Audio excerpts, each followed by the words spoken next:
We are the anchors of Queer News Tonight, and this evening we discuss the queer headlines. A new study highlights a significant generational and theological shift showing majority support among Black Protestant clergy and congregants for LGBTQ+ non-discrimination laws.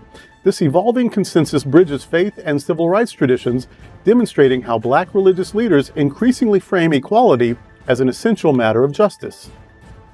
A meeting held by Democratic gubernatorial candidate Dr. Amy Acton's campaign staff and Ohio LGBTQ+ advocates devolved into frustration after transgender leaders were reportedly excluded or blocked from attending. The tent sitting follows widespread backlash over Acton's recent anti-trans comments regarding youth sports, further straining her support among queer Ohioans. A landmark report from GLAAD warns that artificial intelligence models are actively perpetuating bias, algorithmic censorship, and privacy risks against LGBTQ+ people. Tech experts argue that because AI foundation models power everyday technology, developers must build safeguards now to ensure queer voices are protected rather than erased. Systematic discrimination, threat of outing, and weaponizing minority stress make intimate partner violence harder to detect and leave in LGBTQ+ relationships. Mental health experts argue that domestic violence support systems must adapt to provide inclusive resources and eliminate barriers for queer survivors. A local pastor running a faith-based food pantry has left shelves bare after refusing bulk food donations from LGBTQ+ organizations and allied community groups. The decision has sparked intense community backlash as local residents accuse the ministry of putting anti-LGBTQ+ dogma ahead of feeding hungry families. All this important LGBTQ+ news and more this evening on Queer News Tonight.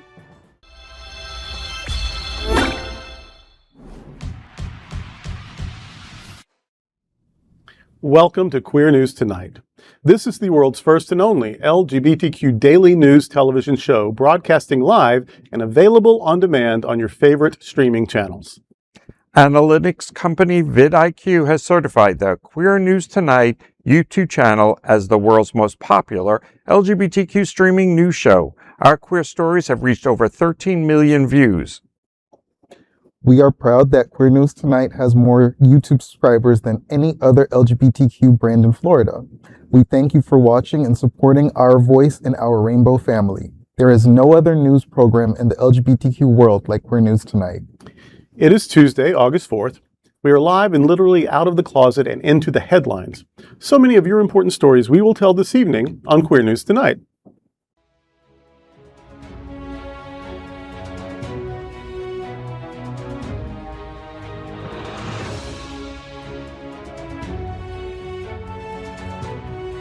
You're watching Queer News Tonight, the world's first daily LGBTQ evening news show. Welcome to the world's most important LGBTQ evening news show. I'm Durrell Watkins, and let's queer up faith. New PRRI data reveals strong Black Protestant support for LGBTQ+ protections. Research from the Public Religion Research Institute, PRRI, reveals a decisive majority of Black Protestant clergy and congregants support broad LGBTQ+ non-discrimination protections in housing, employment, and public accommodations. Despite common political stereotypes depicting Black churches as socially conservative, PRRI's American Values Atlas shows that over 70% of Black Protestants favor policies protecting queer individuals from systemic discrimination. The study emphasizes a growing generational divide among faith leaders. While older clergy often hold more traditional theological views regarding marriage, younger ministers increasingly draw parallels between historic Black civil rights advocacy and modern fight for LGBTQ+ equality. For LGBTQ+ viewers, these findings challenge outdated narratives around religious communities. The data demonstrates that faith spaces are actively evolving, with Black religious institutions serving as key battlegrounds and allies in the broader movement for civil rights protections. This actually doesn't surprise me. In seminary, hundreds of years ago, we had people from every denomination, including historically black denominations, AME, National Baptist, Church of God in Christ, all that. And so we're sitting there learning the same things. Like, you're not just being, taught in whatever your tradition is, like in Sunday school. No, we're all together. We have professors from all kinds of traditions and backgrounds. We have to negotiate with each other, to live together. And so we all emerged broader than we went in, and that's one of the reasons for seminary. So that is the case doesn't surprise me. And more people are choosing theological education. In the old days, especially more evangelical churches, and especially because of class, not just everybody can pack up and go to seminary. Graduate school is expensive, but more and more churches have required it, including the AME church. There was always an alternative route, a course of study, they would call it. But so with requiring the education and then being around all kinds of people and all kinds of backgrounds, it's like when you know a gay person, you invariably will become less homophobic.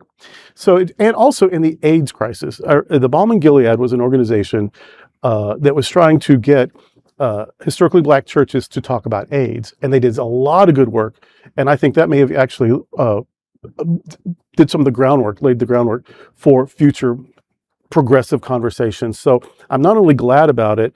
It's been an evolution, but it's been evolving for a while, and so I think it's probably just going to get better and better. I found it extremely hopeful because I remember when we started the Smart Right, one of our biggest challenges was to get into the communities of color, especially when we got up into the Orlando area, which tends to be much more conservative, and we could get people of color on PrEP, but they wouldn't take it because of the stigma of the church and stigma of families, and that someone might think that they're already HIV positive if they take PrEP, or that they already have AIDS if they're taking PrEP. So people would be able to be given the medications, but then they wouldn't take it out of fear of community backlash and friends backlash and families finding something out that they're gay. And it actually worked. It was our biggest challenge up in that Orlando area because of the conservative black churches. Mm-hmm. So this is encouraging to see that dialogue has opened up more in the general population, as hopefully as well as it slowly happened in Orlando. I think the church is absolutely crucial and essential to the African American community. I know that the African American community helped build this country. They were central with civil rights, human rights, rights for immigrants, which is why families like mine were able to come here and thrive. And we cannot have progress in this country without the African American community leading change, without leading some sort of progress, especially as vital as the church is in that community. The conversations have to happen, and they are happening. Mm-hmm. And as you mentioned, HIV/AIDS, when I worked in that field for years, the Black church was a huge part of those conversations. And I think so much progress needs to still happen, but I do like where we are, and reports like this give me hope, and I cannot wait to see what further conversations happen, because in the church, gays have always been there. You can't deny it. If you had music, you had gays. There you go. Exactly. Yeah. And there's also, grief. I mean, how many people have been lost to HIV/AIDS? And so, I remember Sylvester. I love me some Sylvester when I was younger, and he was one of the first people to come out about his dying process, and he was doing it to save lives. And so, people who've lost, there's that. People who can compare struggles, there's that. Education, there's that. But also, I think the queer community has stepped up a bit with educating about our history, because we do have a very rich history. And so, like, I was fully grown before I knew about Bayard Rustin, that he was a gay man, a socialist, a Quaker, he was actually the organizing person behind the March on Washington. He was disrespected and disregarded even within the movement for being gay, because he was out. And then way later, and he even posthumously started getting his props. He's got a seat named for him at Sunshine Cathedral. But but we're telling those stories now. And I think that may also be helping. That queer history is Black history, and Black history is American history, and American history is world history. And, that there's just nothing, we're just all together. I'm Glen Weinzimer, and let's queer up politics. Amy Acton staff meeting with Ohio LGBTQ+ leaders backfires over trans rights. A campaign meeting organized by staff for Ohio Democratic gubernatorial candidate Dr. Amy Acton and state LGBTQ+ leaders turned hostile after transgender advocates were reportedly blocked and removed from the conversation. The Buckeye Flame notes that transgender Ohio State House candidate Ariana Childry attempted to participate in the meeting via Zoom, but that Acton staff did not permit it because they were trying to have a, quote, productive conversation, end quote. Acton herself did not attend the meeting, which was intended as damage control following her controversial public remarks opposing transgender girls competing in school sports, a stance that prompted advocacy group Equality Ohio to downgrade her candidate rating from an A to pending. Attending advocates expressed intense frustration that the campaign sought dialogue while actively excluding trans community members directly impacted by state restrictions. Rather than soothing tensions, the meeting exasperated strain between Acton's platform and Progressive Party bases, including the Ohio Democratic Party Pride Caucus, which publicly pushed back by reaffirming, quote, trans girls are girls, end quote. For many progressive voters, the incident underscores a growing divide between mainstream campaign strategies and authentic community advocacy, highlighting that true solidarity requires listening to marginalized voices rather than shutting them out. This conversation just goes beyond even just this subject, where people that are marginalized or left out of the conversation to solve a problem where mediation works best when everyone is in the same room and open to the dialogue. The fact that that she did this, Acton did this, and her staff did it, just says, I don't want to talk about it, as opposed to maybe clearing the air, defending her statement by explaining it maybe better and keeping her rating as A, but instead by acting out and saying you can't have a voice. You're not winning any more votes, and you've just actually been downgraded to, we don't know what to do with you. We don't know what to do with you. This is a non-issue. Now, we've made it an issue. We made it a sticking point. It's a battleground thing. But no, the handful of people that we're even talking about, it does not impact very many, hardly any school systems at all. This is not an issue. This is a non-issue. But it is an old trick, an old game of attacking the most vulnerable that can't really do much about protecting themselves, stirring up a lot of angst and bullshit so that you don't have to defend your record, which may be terrible. You don't have to offer a plan, which maybe you don't have one. I don't have one. But let's protect the kids from the 30 trans girls in the world, only 6 of whom are probably athletes, and because of hormone therapy and they have no advantage. So it's about hate. It's not about protecting anyone. It's about demonizing, demoralizing, dehumanizing trans people, and that's from the fascist playbook. We ought to be better than that. And so rather than just dealing with real issues and feeding hungry people and trying to have peace in Ukraine and the Middle East, and instead of all that, let's just beat up on the 1% of this country so that we don't have to really deal with fear. Yeah. Because again, like Just you said, straight we up did an horseshit. article, like a segment about a week or two ago about the percentage of people that are in trans sports. I mean, it came to like 10 in college sports across the entire country. And it amounted to such a small percentage that it's one of those things that can be handled on a local level with your coach and your school and stuff like that. If you think this girl is too strong, then deal with that one human. Right, but don't categorize everyone under one umbrella when it isn't a universal thing. And if we had the trans Olympics, we could do it in this studio. I mean, really, we're talking about a zillion people. And let's just say that if I was up for a sports thing and not being trans, they still wouldn't take me. And I'm out. So it's got nothing to do, it is individualized. I would like to say that fear works. All right.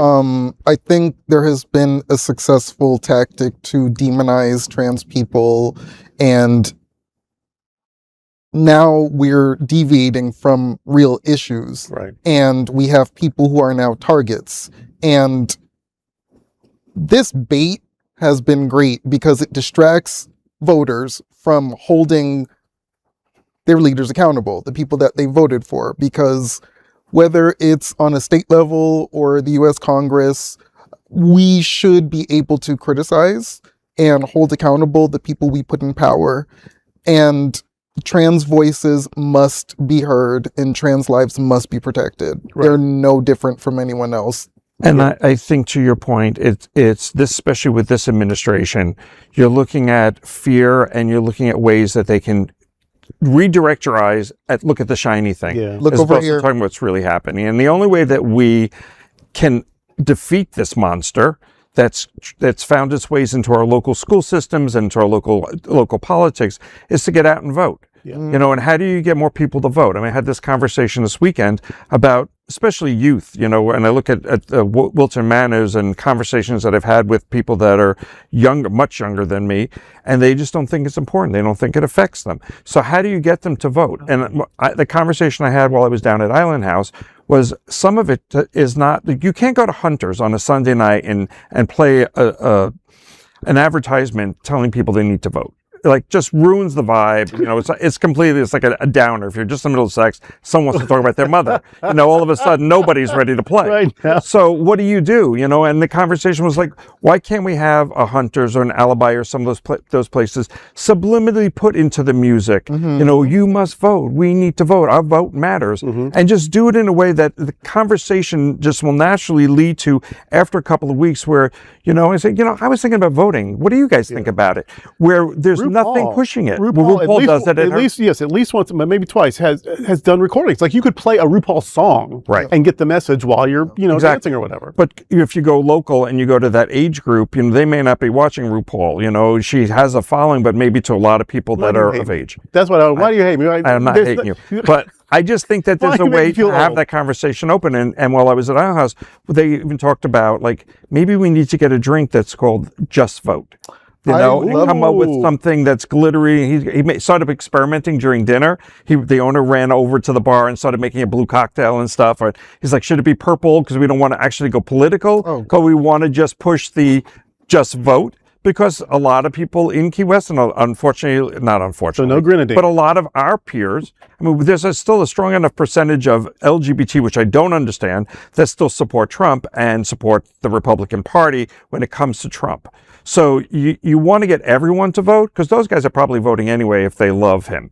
So how do you get everyone else to just voice their opinion, and it can change our local and national politics? Well, you have to meet people where they are, and you have to really be great with your messaging. I think that's the best way to meet the people where they are, is by engaging in politics in a way that teaches them and isn't preaching to them. The sound Well, that's bites, basically the what I'm one-liners, going. that's what MAGA's good at, though. Yeah. It may not be accurate information, but it's 4 words you'll always remember. I mean, they are good at that. Yeah. Yeah. And it's important, because if we don't do that, because setting up a table out in front of any of the bars in Wilton Manors is going to get everyone who you want to vote to just walk past you and flip you off, basically. But Because we do have to address voter apathy. I think there's a way of engaging the people where they are, talking to people who aren't even registered, and talking to people who maybe don't even understand the system. I think there's a lack of understanding civics, period. Yeah. right. And But it's people are having their Medicare and their Medicaid and their Social Security threatened, and their SNAP benefits. I think that just people are going to feel affected, whether it's their mother or their grandmother or themselves or their kids. So maybe just the dystopian world we're living in will drive people to the polls. I certainly hope so. Yeah, but you want to, I could be wrong on the percentages, but I just feel like we need to get the youth vote out there, because, again, they don't want to be lectured to. No. They don't want you to hand them something they're going to throw away, but you got to get a way to get them to subliminally have that conversation without them realizing that it's something that's important. And repetition is some of the best ways to do that. We should put something in the poppers. Now, see, that shows how old I am. Are poppers even still a thing? Yes, but, I just bought them last week. Oh, but see, we're of an age, aren't we? So, all right. I'm Kishi Chad, and let's queer up technology. GLAAD AI report warns bias and lack of representation threaten LGBTQ plus safety. GLAAD has published its comprehensive report, Build for Everyone, a framework for LGBTQ representation and safety in AI, issuing an urgent call to action for artificial intelligence developers. The report highlights that foundational AI models, which power search engines, chatbots, and automated content moderation, frequently rely on biased training data that silences LGBTQ plus voices, surfaces harmful medical misinformation, or wrongfully flags affirming content as inappropriate.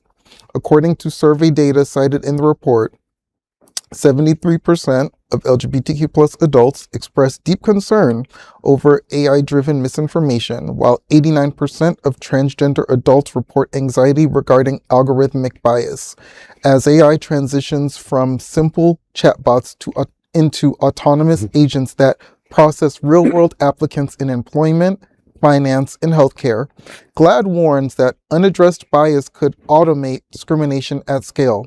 Emphasizing the stakes for tech leadership, GLAAD President and CEO Sarah Kate Ellis wrote, quote, "When AI systems are trained on data that wrongfully positions LGBTQ lives as fringe or issues of equal rights as controversial, this threatens our health, safety, civil rights, and legal recognition. If AI fails LGBTQ people, it fails everyone," unquote. The report makes these recommendations. 1. Fix the foundation. Ensure accurate, inclusive LGBTQ representation in training data and alignment protocols. 2. Don't automate discrimination. Future-proof agentic AI to ensure autonomous agents do not worsen or reinforce inequality. 3. Maintain human oversight. Moderate harmful content without silencing legitimate expression. 4. Respect privacy data. Enforce privacy by design to stop invasive tracking and profiling. 5. Engage civil society. Build collaborative partnerships for transparency and accountability with subject matter experts.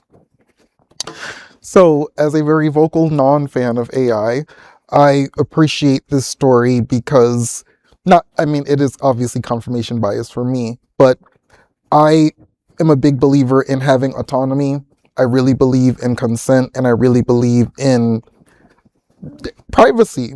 And my concern with AI is that it's not regulated. I'm constantly seeing images, especially on the internet, in videos of people saying things and doing things that did not happen. And it builds a false sense of reality. And AI is so interwoven and built into our technology that people are constantly questioning if certain things are real, what's not. What's really concerning me too is if we go down this road, how much further will it go, and when do we decide it's an end? And hearing about what Palantir is doing and what data centers are doing, when does it stop? It's a huge problem, not just for LGBT, but for just in general conversations by a few people that are in power, which is where we are in this world right now, and them setting the standards that we are supposed to live by and them giving out false information. I mean, Meta is a perfect example. With all the quote-unquote safeguards, there's things that get out that are not true, not accurate. And you see all the videos. Mitch McConnell's still alive. Oh, I think I saw him mortar skiing in a meme the other day. Right. I mean, like, they have taken that and just gone with it, and it's just nonsense. And yet people are believing it. So I don't know how you, and this comes also as bias. How do you get what we consider the right person in charge that has the money behind it to be able to make these changes? Right. You know, do we have somebody who's wealthy enough in the LGBT community that can equal the strength of the money that's currently in the Republican Party that's setting these rules? I mean, there's been several things lately where it was decided one way, and then all this money came in from a specialized group, and despite how it was going to help, say, the state of Florida in water management, the opposite happened, only because big money went in and bought it out. Yeah. So, like, where do you start with this, and how do you find that person that's going to start their own Facebook or their own, you know? And you see it actively weaponized on Truth Social by one person in particular. Exactly. The owner of Truth Social, as it happens. Where it just... Who is he? Who is that? I forget. I won't speak that name. Yeah, I don't know her. Voldemort's, but but and then also I've personally been victimized by things that I'll be trying to do, and it does flag it as like maybe I think the word was Sodom, and I'm talking about the goddamn city of Sodom, and it was flagged like it was an insult or abusive or whatever. it's a place, and I'm trying to talk about a place. But yeah, but that's flagged. But meanwhile, anything about rifles or, It's not flagged. Yeah. Yeah. Yeah. And to go back to another point, we are in an age of media mistrust. I don't think the infiltration of AI is really helping the case. I think a lot of people are already getting their information from like their WhatsApp warriors and their Meta people and Instagram and TikTok. There's so many things that are put out there that look real and people take it as fact. Yeah. And that troubles me. But also, especially with receiving news about as it relates to voting, seeing fake stories and it's ubiquitous. It is everywhere, and we're pretty smart. Like we do important things, and we have to read and study and pay attention. But there's a lot of people. I was actually trolled the other day because I was saying something like a true thing, like just a normal thing that anyone would know, and this troll was like, if you just keep listening to CNN and some other thing, you're just always going to be wrong. Like you're brainwashed, blah blah blah. And so I just listed like the first dozen news sources that I refer to daily, like BBC and NPR, and like Washington Post, like things that you would So all of them fake news, every single one. Not one of them was legitimate. Now, meanwhile, he has not mentioned wherever he's getting his news, but his is correct. And this library of news sources, all fake. This is not just one crazy guy. Oh, that is probably 30% of this country. Right. Conspiracy theory. And you need another Obama, someone in office that can tell the truth, so people will hear it. And although there'll be other facts, but we've got the person in charge affirming that it's fake news, attacking the New York Times or the Washington Post or anything that doesn't say something positive about him as fake news. Because before his first election, I never heard the term fake news. Because it didn't exist. Or alternate facts. Right. Yeah. Like, that was like are you kidding me? Yeah. And yes, things have always been biased one way or the other to some degree, and that's understood. But this should be not just made out of whole cloth. Story. Yeah. Right. Yeah. And he's progressed from the Sharpie days. Like now he would just have someone create a video of, a bomb landing on Iran or whatever. Right. And people would say, oh, look, we did that. Right. We destroyed all their nuclear weapons, and then we had to go in and then we had start a war. Right? Which we've won about 1,000 times already. Oh my God, we won big time. I actually have a question for you all. Seeing as though we have the primary on the August 18th and the general on November 3rd, would it incentivize you to vote for a candidate that not only is pledging to enact some sort of policy around the regulation of AI? Like, is this something that would entice you to vote for a candidate? Or do you think once we get control of the House and or the Senate again, do you think that they'll implement policies or bills to create regulation? Because they're supposed to create checks and balances. Well, what we have now and have had for a while is that we have a center right and a far right. We haven't had a left in decades. And so the center right and the far right, it's just degrees of corporatization. So if we can actually, and so we have AOC now, and we have Mandami, and we have a Bernie, although, who knows how long he'll be with us, but while he's around, he's fighting the good fight. What we need is 100 more of those.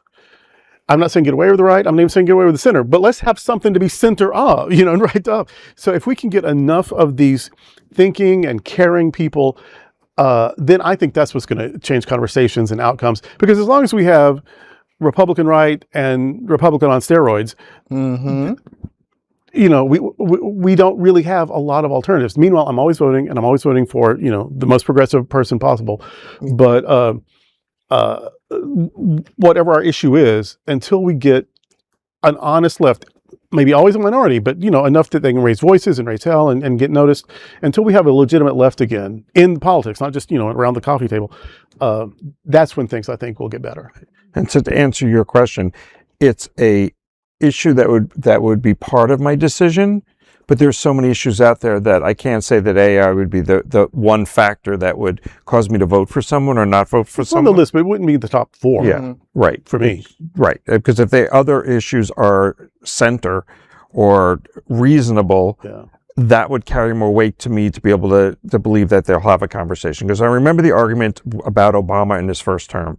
You know, he promised to support the LGBT community. He didn't go far enough, you know, and he had to get reelected in order to be able to do those things. And so, like, part of me was like, just give him time. He's shown that he's honorable and he's doing what is just and appears to be just and righteous for everybody, but give him a chance that he can make those things happen, because he's already under attack from day one. That nothing you do is going to pass. We're going to block you at every court. So we go back to this. It's about the Pete Buttigieg who can speak intelligently, can relate to people. He's part of the army. Will he get elected? I don't know, but I certainly support him. You know, they talked this weekend about him, you know, his 2028 possible run, and he's certainly doing enough around to show that he we should wants also learn from our mistakes. Obama, who was, I think, a good president and certainly a good person, but his first 3 or 4 years, he governed like a legislator. He was still acting like a senator. He didn't govern like an executive until his second term. Okay, lesson learned. So if I'm coming in from, you know, the state legislature or the Congress, or I'm an ambassador or whatever, I'm in there now. I've got to know what the job is and do it like that. I may be very good at the last job, but this is a new job. Right. Yeah. And who you surround yourself with is a big part of it, because you know, Biden, you should always, no matter what your job is, no matter what your career is or your business, always staff to your weakness. Yeah. Well, if the thing you can't do, get somebody who can. Right, because you can't be an expert in everything, but you're the spokesperson, so you need somebody who's going to be able to guide you. Scared of competence. Right. Yeah, exactly. Staff to your weakness. I'm Glen Weinzimer, and let's queer up LGBTQ health. Why partner violence remains less recognized in LGBTQ plus relationships. Writing in Psychology Today, licensed therapist Katie Giles examines why intimate partner violence in LGBTQ plus relationships remains underreported, less recognized, and profoundly misunderstood. Despite federal data from the CDC showing that lesbian, gay, and bisexual adults experience rates of physical abuse equal to or higher than heterosexual peers, systematic barriers often prevent survivors from seeking help or leaving abusive situations. Abusers in queer relationships may exploit distinct vulnerabilities, such as threatening to out a partner to employers, family, or custody judges, or weaponizing societal biases against them. Additionally, survivors frequently hesitate to seek support out of fear of facing discrimination from law enforcement, or out of concern that speaking out might further stigmatize the broader LGBTQ plus community. Addressing these dangerous dynamics, Gillis emphasized, quote, the greatest barriers LGBTQ survivors face often aren't just abusive partners. There's a system that fails to recognize and support them, end quote. The analysis highlights a critical mandate. Domestic violence shelters, legal systems, and healthcare providers must expand tailored trauma-informed resources to ensure queer survivors are recognized, validated, and protected. I think this is a great story because I believe, just from personal experience, not for myself, but people that I know that have been in relationships where you come to find out that one is abusive physically and mentally. And this goes back to like I don't want to report it because I don't want to be in the news. I don't want a negative story about LGBT in Wilton Manors, for example, where we see the largest, that it'll become the thing that we are more violent people. And so I think you're dealing with a bunch of psychology issues, to both on a personal level, on a relationship level, on a community level, and how do you go to a safe space to get the guidance and support? Because we have a lot of organizations here in our community, and I'm sure a lot of them do some of that. I just don't know if everyone knows that's a resource to go to. Right. You know? And we have so much fear anyway, and so much shame that was imposed anyway. So most of us spend our lives working through that and getting rid of that. So there's this other layer of how I've negotiated all this oppressive stuff against me is that I've excelled at everything. Well, what if I have entered this relationship and I failed at this relationship? I can't afford to fail. We have to be perfect at everything, or because they hate us anyway. Or like you said, I don't want to give the mean people any ammunition. It's like, oh, see, they don't even like each other and they're dangerous. They shouldn't be around, our people or whatever. But then also, I also think there's just shame that. I am trying to be perfect, and I'm trying to, show what a good queer is, blah, blah, blah. And meanwhile, I have this dysfunction and heartache and abuse going on in my own home. So I think it's multi-layered, but the bottom line is also, no one should ever hit you. And certainly no one should ever hit you a second time. Because after the first time they have to go. So yeah, your safety. While we're talking about pride and self-esteem, you deserve to be safe, especially in your own home. So yeah, I know there's lots of reasons why, but value your safety above all. Yeah. And there's this sorry, you can say there's also a security thing. You look at straight relationships, that's being told you're not good enough. You're lucky to have me. No one else would want you. So that still plays in our community as well as it does in the heterosexual community, where a lot of women don't come forward because they're being abused, because they've been told that they'll never get anything better. This is the best job you can get. I know people that have been treated that way in our community, in the LGBT community, in organizations where they say, well, if you leave here, I'll see to it that you never work anywhere else. And it's real. Which is abuse. What? That is abuse also. It is abuse. It was mental abuse. And I have had many conversations with a couple of people that are sort of leaders in our state, and the relationship they're in with their boss who threatens them like that. And I'm like, they can't do that to you. You're so talented. No, but they said. And you're like, yeah, you've been brainwashed because anyone would hire you in a half a second. Sure. I often hear about the violence that people experience from their family, homophobia. I don't really hear many LGBTQ people talking about partner violence, intimate partner violence. I do know that several organizations in South Florida specifically support our community with resources, but Survivor's Pathway in Miami is one of the very few organizations that I know that actually does research and studies on it. And I would just like to see that be more common, because I think violence, unfortunately, is just normalized, and it's in every culture. There isn't one group that's more violent than the other. And I think we're also desensitized to abuse because it's so commonplace. Many of us don't even know that we're experiencing it. Right. And in Broward County, there's an organization called Sunshine Social Services, SunServe for short. In fact, SunServe is what they're known as. Look them up. Because if they don't have the service, they are connected to other people. They've got therapists, they've got caseworkers, they've got life coaches, and so they can help you at least with how to process it, and they may can even hook you up with some legal help. So do get help. There is help. Yeah. And you correct me because I don't know. 211 is another resource. I don't know how well it's resourced to our community. I know that the head of it is an LGBT person, so I'm sure that's also a place you can reach out to get direction to where to go for that kind of abuse. And the Fort Lauderdale and Milton Manors police departments are both very LGBTQ friendly. They have LGBTQ liaisons, and they do training. They have sensitivity training. So they're not. If you live in one of these two towns, at least, you don't have to be afraid to call the police. Also, I'm Durrell Watkins, and let's queer up faith. Christian food bank shelves left empty after pastor rejects donations from LGBTQ+ allies. A Christian food bank is facing backlash after its presiding pastor, Alvin Christian, turned away substantial food donations from LGBTQ+ organizations and allied community groups, leaving the facility's shelves nearly empty. The ministry defended its decision by asserting that accepting support from groups advocating for LGBTQ+ inclusion compromised the church's religious doctrines and core theological mission.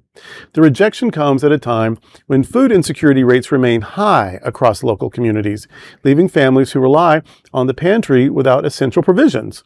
Community members, local advocacy groups, and mutual aid networks have voiced sharp criticism, arguing that humanitarian relief and basic human survival needs should transcend ideological divides. Highlighting the frustration of local residents and community organizers, critics emphasized that turning away food meant starving families to take a stand against LGBTQ people isn't ministry, it's prioritizing prejudice over human survival. For the queer community and broader public, the controversy underscores a troubling conflict. When religious institutions weaponize doctrine against marginalized allies, it is vulnerable community members who suffer the consequences. I have so much to say, but we have a really brutal and time-keeping producer, so I'm not going to be able to say all the things that I want to say, but I am so enraged. Pass me your notes. We'll just go down, maybe the three of us. outraged by this, though. Sunshine Cathedral, we have a pantry. We feed over 1,000 people, 1,100, 1,200 people every week. We did 55,000 people last year. And we're already ahead of that this year because the need is increasing. Although we were promised cheap eggs or whatever, people don't have enough food. They just can't get enough food. And so they come to places.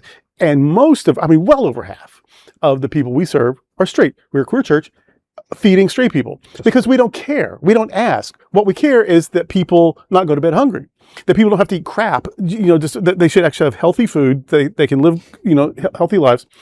And so we never ask. And other churches, we'll feed you a hot meal once you listen to this sermon or sit at this Bible study. Then you haven't got a free meal. Just the currency is something other than coins. No, you come here. It's like a timeshare. Yeah.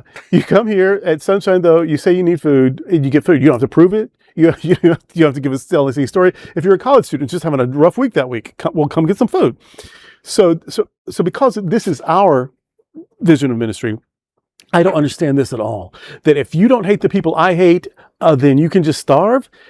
What is that? Well, you're starving your own people in this case. And yes, it's not like you're starving LGBT people coming in for starving your food. people You're because the food came from people that you don't like. Well, who cares? The Apostle Paul said that it was okay to eat meat consecrated to idols. He's like, if you don't believe in it, then it doesn't matter because it's not even real for you. So go ahead and eat the meat, said the Apostle Paul to the Corinthians. Hello. So I can't stand people. First of all, his name, is that his drag name, Christian? I can't believe. It's certainly not something he's trying to live into. Jesus looking at the multitudes, and they only have a sack lunch to feed 5,000 people, and Jesus says, you feed them. They said they wanted Jesus to send them away. Like, go send them to supermarkets. We can't feed. It's like, no, you feed them. And they had to scrounge around and do what they could. When Jesus love your neighbor as yourself, do unto others as you would have others do unto you. Nowhere does it say, if somebody doesn't hate who you hate, let them starve to fucking death. Nowhere did Jesus say that. Not even the extra canonical literature. So this is just hate packaged as conservative values. No, there's nothing valuable about letting people suffer. Have you ever heard of the Good Samaritan? Two people from different sides of the thing, different ideologies, should have hated each other. But once somebody was down and out, and P.S., it was the super religious people who walked by his ass. It was the so-called enemy that took care of him and saved his life. It's a parable, but it makes the point. So yeah, this Christian food bank, it's not even a human food bank. And right now it's not even an effective food bank because the shelves are empty. Just because you won't take dry goods, you won't take canned goods and macaroni from queers. Right. You're so stupid. It's not like they were cooking it and they said, well, don't eat gay food. Right. Because it was touched by gay people, so you'll catch it. But if you wanted it tasty, you'd want a gay person cooking it. Exactly. Well, yeah, that's true because it's a little seasoning, whatever. But just the fact that, well, I have a couple of thoughts. Like, one is, good for them for doing this because you know what? There are other organizations that will take care of people that care. And so redirect your funding, whether you're LGBT or straight, to people that are going to take care of people because they believe in humanity and the goodness and all. Because that's what it comes down to. It's like there's goodness out there and we see the hate and it takes top billing, but there's so much kindness and stuff in the world. I just finished reading a book called Theo of Golden. And if you haven't heard of it or read it, it is just basically on this, helping people like from a humanitarian standpoint. It wasn't about a food bank or anything, but it had the same message of just because you're homeless doesn't mean you still have a story, and your story will make me even more sympathetic. When I hear why or how you got to where you are, it opens your eyes to people that you may think, oh, I don't want to be around them. But then when you hear the story, it changes everything. So the fact that this local organization doesn't deserve to be around if it's trying to starve people to death, starve their own people to death. Yeah, like that's the worst of it. And let me just add this little caveat that for some reason, other people loving in ways that you don't understand, that means they should starve. P.S. Read a book, check into recent scholarship, and by recent I mean in the last 100 years, there's nothing wrong with being gay. Check in with the APA since 1973, the American Psychiatric Association. There's nothing wrong, there's nothing disordered, there's nothing immoral about being gay. There's nothing wrong about being anything. It's just ontology, it's what you are. So not only is it hateful, it is stupid hatred because you are condemning something that isn't even wrong.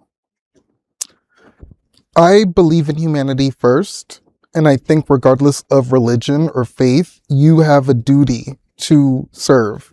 And anyone who denies people things that they deserve should be punished. I would never support an organization that refuses to take donations from an organization because they're LGBTQ. Starvation is something that is not a good thing. And I think it's blasphemy to utilize the church or any place of worship to claim to care for people and then withhold it because of support of a certain group. It does no one any favors. No. Who's helped by it? And would they turn down food from a divorce lawyer? I mean, like, how many? Why is this the one thing? Come on now, right? So, what would they refuse help from some place that helps sex workers? Get control of their lives.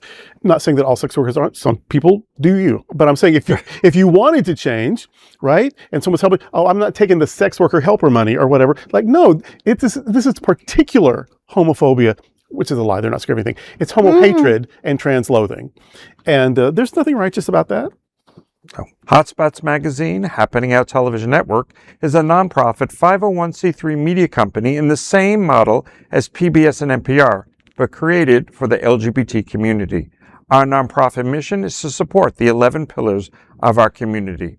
We want to inform and educate the key issues of lesbian, trans, Latino, Black, healthcare, seniors, students, faith, social justice, business, and queer culture. Help us support our diverse community. We are part of one of the largest LGBTQ nonprofit media companies in America, Hotspots Happening Out South Florida. In 2026, our magazine is celebrating 41 years of the LGBTQ experience, and Queer News Tonight is celebrating our 5th anniversary with more than 16,000 LGBTQ television stories. We present South Florida's major LGBTQ events, including Pride Fort Lauderdale, Stonewall, and of course, Pride Fest. Our magazine, events, television news, talk, and entertainment shows support our mission to educate the LGBTQ and broader community. In 2026, more than 100 community leaders will sit at this table and share their voice as our anchors. Together, we host this show to support the LGBTQ community. Let's meet this evening's anchors at Queer News Tonight. Let's welcome anchor Glen Weinzimer. He has been a South Florida advocate for over 30 years, raising awareness and more than $16 million for the HIV/AIDS community for 20 plus years. He's also a travel director and corporate events planner. Welcome back to the show, Glen. It's good to be back. Thank you for introducing me. It's funny, we talk about the 20 years and having done the Smart Ride for that period of time. This past weekend is the first time in 3 years that I've been back to Key West. And the journey this weekend was so much different than in the past, where there was either so much going on and didn't have a time to really step back. And it was so rewarding to make this trip, stop at all the same locations that we had stopped over the years, with a different kind of perspective of like visualizing people riding with their heads down and trying to beat the wind and trying to overcome exhaustion and dehydration and stuff. And I smiled the whole way down, just like sort of reminiscing about that. And I think the thing that got me the most was on the way back on Monday.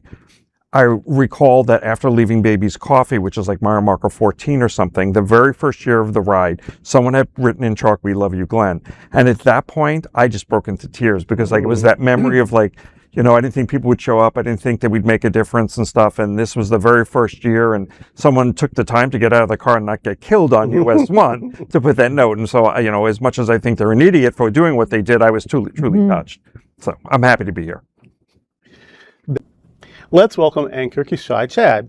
He is a Brooklyn-born, South Florida-raised Jamaican and British LGBTQ+ performer, community advocate, and organizer.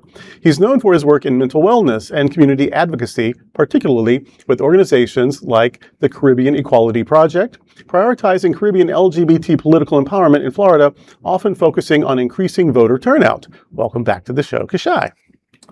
Hi, everybody. So, August 8th. Pride Fest, Saturday, August 8th. Tickets are $7 on pridefest.lgbt. At the door, it's $10. And as a Caribbean person who's also queer, I love the intersection. I love that both Pride and Carnival have similar origins. Carnival has its origins in emancipation, the abolishment of slavery, and Pride, as we know, the Stonewall riots. Liberation, joy, culture, fun. I look forward to hosting on Saturday, and I hope to see you all there. Where exactly does it take place? Great question. That's why I asked it. Richardson Historic Park Okay, on cool. Wilton Drive. Yeah. The show starts at 6 o'clock, and there will be lots of food, lots of entertainment, and joy.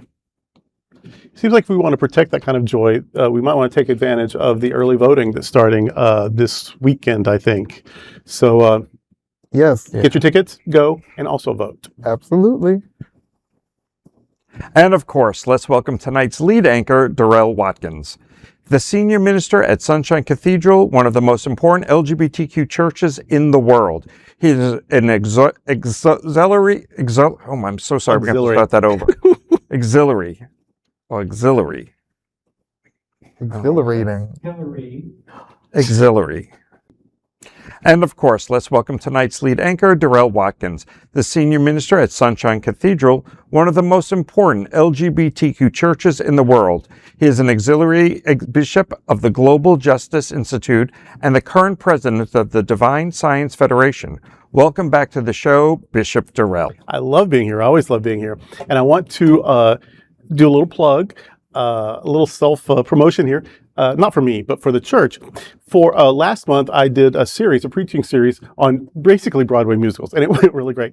Well, in August, I'm doing a series every Sunday in August called Wrestling with God Without Getting Pinned. And it's based on my 2014 book by the exact same title.